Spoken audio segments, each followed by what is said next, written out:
Paz do Senhor a todos, tudo bem? Saudade do culto, né? Bom, queria compartilhar uma das mensagens que a gente já ouviu lá no culto, né? Acredito que todo mundo já ouviu. Pelo menos os versículos que eu vou citar aqui já foram ouvidos, né? Começar pedindo para a igreja que me ouve, abrir a Bíblia em João 3,16. Amém?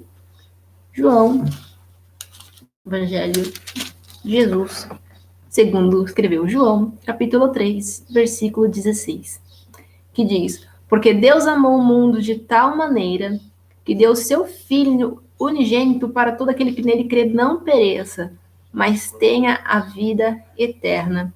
Porque Deus enviou o seu Filho ao mundo não para que condenasse o mundo, mas para que o mundo fosse salvo por ele. Quem nele crê não é condenado, mas quem não crê já está condenado, porquanto não crê no nome do unigênito Filho de Deus. Amém? Jesus me ama, Jesus te ama, Jesus nos ama, e esse amor é incrível. É incrível. O que faz com que eu acredite no amor de Deus é crer naquilo que está escrito na palavra de Deus. O que está escrito na Bíblia nos traz referência o suficiente para crermos que Deus me ama. Porque se eu creio que está escrito, no que está escrito, eu creio que a cruz é real. Eu creio que o sofrimento de Jesus na cruz foi real. Eu creio que os ensinamentos de Jesus é real até os dias de hoje. Nenhuma palavra que a gente lê é para nada. Tudo aquilo tem referência para as nossas vidas nos dias de hoje. Amém? Deus me amou de tal maneira a dar Jesus por mim. Não foi uma morte comum, todo mundo sabe, mas eu penso que muitas vezes a gente ignora o peso da cruz. Porque como aquele jovem rico, quando chegou em Jesus e falou: Mestre, o que eu posso fazer para herdar a vida eterna? E Jesus falou: obedece seu pai, honra seu pai e sua mãe, não minta, não roube, não se prostitua, não faça nada daquilo que hoje a gente fala assim: mas eu não faço isso, eu não faço aquilo, então eu tenho acesso à vida eterna. Não. O que nos dá acesso à vida eterna é abrir mão do meu eu para seguir Jesus. Jesus falou para aquele jovem: vende tudo que tem e me segue. Dou aos pobres, né? Mas hoje Jesus quer que a gente abandone aquilo que nos afasta dele. No caso, o pecado nos afasta de Deus. Quando a gente não reconhece que pecou e quando a gente permite que haja esse distanciamento entre mim e Deus. Em Isaías fala que o pecado faz separação entre o homem e Deus. É o pecado. Deus nunca vai se afastar de nós, mas o nosso pecado nos constrange a tal forma da gente se distanciar de Deus.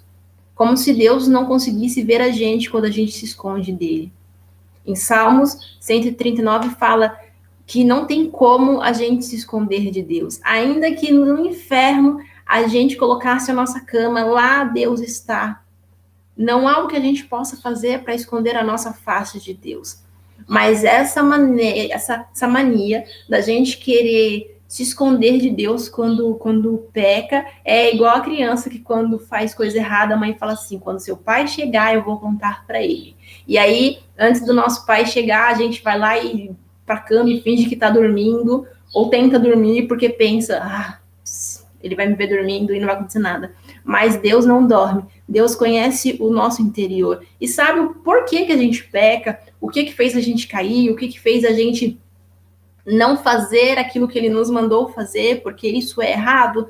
Se Deus manda eu falar, abraçar um irmão e eu não abraço, eu tô errada. Eu tô deixando de ser um canal de Deus na vida daquela pessoa. Deus fala para eu não ir para tal lugar e eu vou para tal lugar, eu estou errada, porque eu preciso estar sensível a ouvir a voz de Deus e a obedecer a voz de Deus. Não adianta eu ouvir e lindo, glória a Deus, e aleluia, e Deus falou que vai me levar para as nações. Só que aí Deus fala assim, conversa com esse vizinho que está na frente do seu portão, fazendo coisa que não presta, fala que eu amo ele, e você fala assim, ah, Deus, não vou falar não. E passa direto, isso já aconteceu comigo, e eu me arrependi muito, porque sabe aqueles dias que você tá, tipo assim, você acha que você tá cheio de Deus, você tá igual o Sansão, né? Depois que contou o segredo dele para Dalila, você tá igual o Sansão, você fala assim, eu tô cheio de Deus, e glória a Deus, e aleluia, eu vou ganhar as nações para Cristo. E aí Deus fala assim, convida esses jovens que estão na frente do seu portão para ir pro culto. E aí eu me constrangi, falei, ai Deus, não vou não. E passei direto, e aquilo ali foi tipo, como se tivesse jogado um balde de água fria naquela unção que eu acreditei que estava comigo, porque eu não levei a sério que Deus estava comigo. Deus quer que a gente leve a sério quando ele fala de pregar o evangelho, mas Deus quer que a gente leve a sério quando fala, ouça a minha voz. Quando eu falo que eu amei você de tal maneira que eu dei o meu filho por você. Não é necessário a gente fazer grandes coisas para permanecer salvo, e sim fazer grandes coisas para a gente fazer com que outras pessoas conheçam a Deus. E o que são grandes coisas? Primeiro é permanecer. Quando Jesus fala para a gente dar frutos, ele fala, mas permaneça. Ainda que a pessoa nunca ganhe uma alma para Jesus. Mas se permanecer, para Deus está maravilhoso, porque Deus deixa as 99 em busca de uma. Lembra dessa passagem? Você, se for essa uma alma que vai chegar lá, infelizmente, com as mãos vazias, Deus ainda assim vai falar assim, que bom que você chegou, que bom que você não abandonou a fé, que bom que você continuou. Mas Deus fala, tenta. A primeira pregação que você pode fazer para alguém é que as pessoas vejam Deus em você, a diferença, a mudança de caráter, a mudança de vocabulário.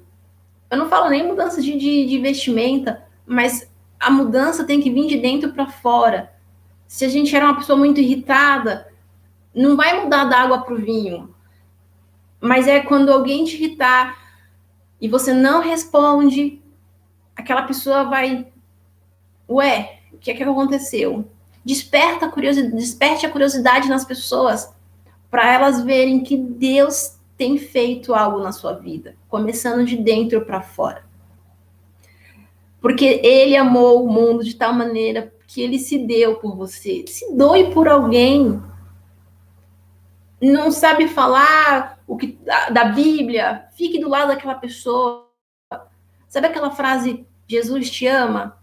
Às vezes a gente acha tão banal, né? Eu vou falar só que Jesus te ama. Só, não é só. Até peguei o dadinho, esse dadinho aqui vai me acompanhar.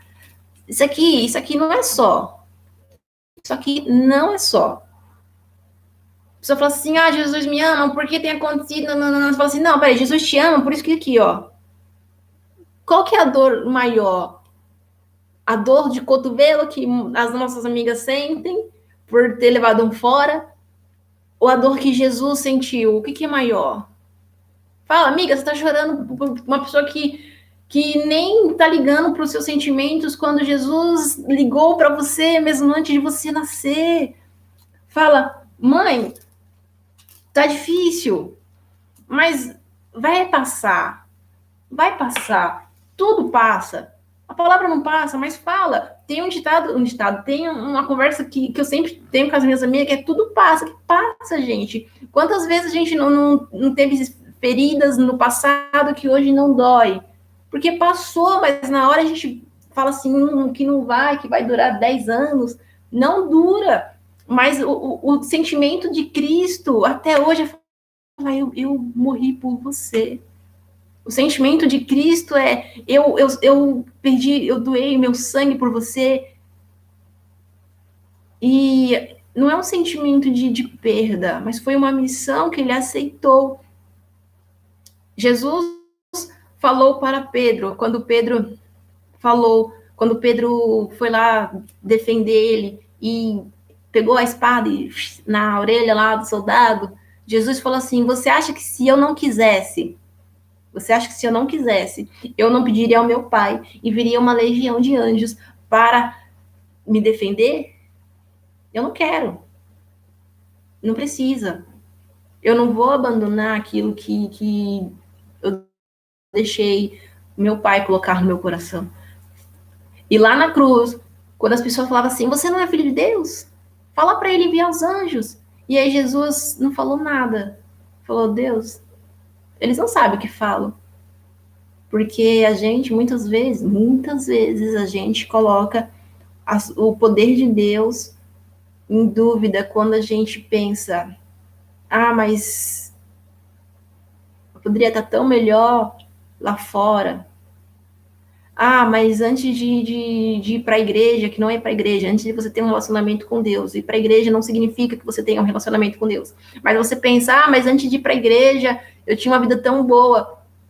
Tá, mas antes de um relacionamento com Deus, você fazia parte das pessoas que estavam condenadas a ir para longe do céu, né? Porque a gente escolhe para o céu, ninguém escolhe para o inferno. Todo mundo já nasce condenado. Tá aqui, ó. Ó, não sou eu que estou condenando, tá aqui, ó. Porque Deus enviou o mundo não para que condenasse o mundo, mas que o mundo fosse salvo por ele. Quem crê nele não é condenado, mas quem não crê já está condenado, já nascemos debaixo de uma condenação. E é triste, porque o que a gente faz é pregar, é falar: olha, vamos para o céu, ainda tem ingresso. Se a salvação fosse um ônibus, ainda teria espaço sentado, para você ir sentado. Então, não vamos abrir mão. Não desce do ônibus. Não desce. Não desce do ônibus. Eu morava no Grajaú, em São Paulo, né? Belmira Marim e tal. E quantas vezes demorou 2 horas em um trajeto que dá para ser feito em 20 minutos, meia hora, 2 horas. E as pessoas desciam do ônibus porque preferiam ir andando, por causa do trânsito parado. Eu não descia. Eu só desci algumas vezes, pouquíssimas vezes, quando era tipo assim, tinham botado fogo lá no ônibus na frente, não teria como passar mesmo o ônibus. Mas por causa de trânsito, eu não desço. Não desço. Vai chegar de qualquer forma. Assim é a nossa vida com Deus. Não desce do ônibus que te leva para o céu. Que ainda que demore para as coisas acontecerem, ainda que demore para você entender direitinho o que está escrito, só da gente ter entendido que permanecer em Cristo nos leva para o céu é motivo suficiente para a gente permanecer, ainda que tenha buracos na estrada, ainda que tenha trânsito, ainda que tentem entrar salteadores no ônibus para te roubar, para tirar sua alegria. Não desce do ônibus. Não desce do ônibus. Por quê? Porque se descer do ônibus já era. Se desce, o ônibus continua. Podem tirar tudo de mim, de você. Se não tirarem a sua salvação, a sua fé em Cristo, não tiraram nada. Minha mãe falava: vai-se os anéis e fica o dedo. Deixa roubar o anel. Mas que permaneça você. Deixa roubar tudo que você tem. Porque tudo isso pode ser reposto. Agora ninguém pode repor a vida. Só Jesus, né? No caso de Lázaro, Deus faz milagres ainda.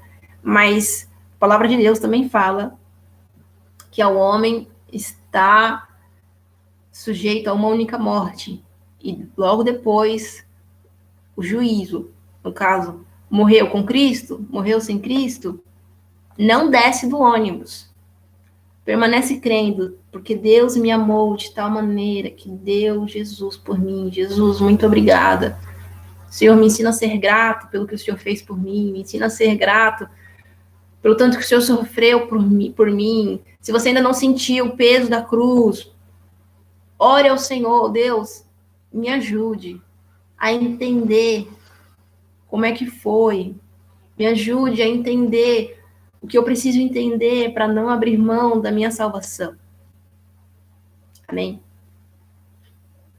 Eu espero em Deus que nós possamos entender que Deus nos amou de tal maneira que deu seu Filho unigênito, que Jesus me amou de tal maneira que não se recusou a morrer por mim. E olha que se eu morreria por você, eu não sei. Tipo assim, não vou falar morrer para os outros, mas, gente, não somos dignos disso.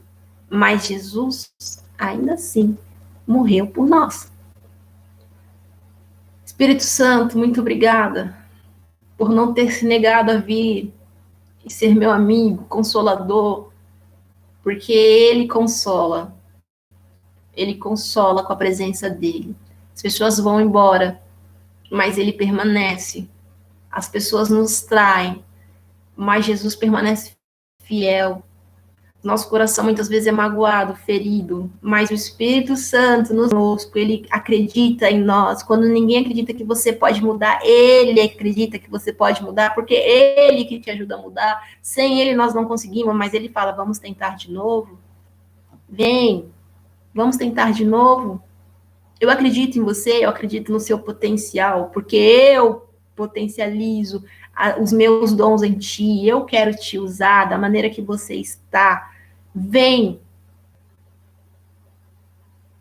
Que Deus nos ajude, que Deus nos abençoe com bênçãos do céu, para a gente entender e continuar caminhando e não descer do ônibus que está indo direto para o céu. Amém? Deus abençoe em nome de Jesus.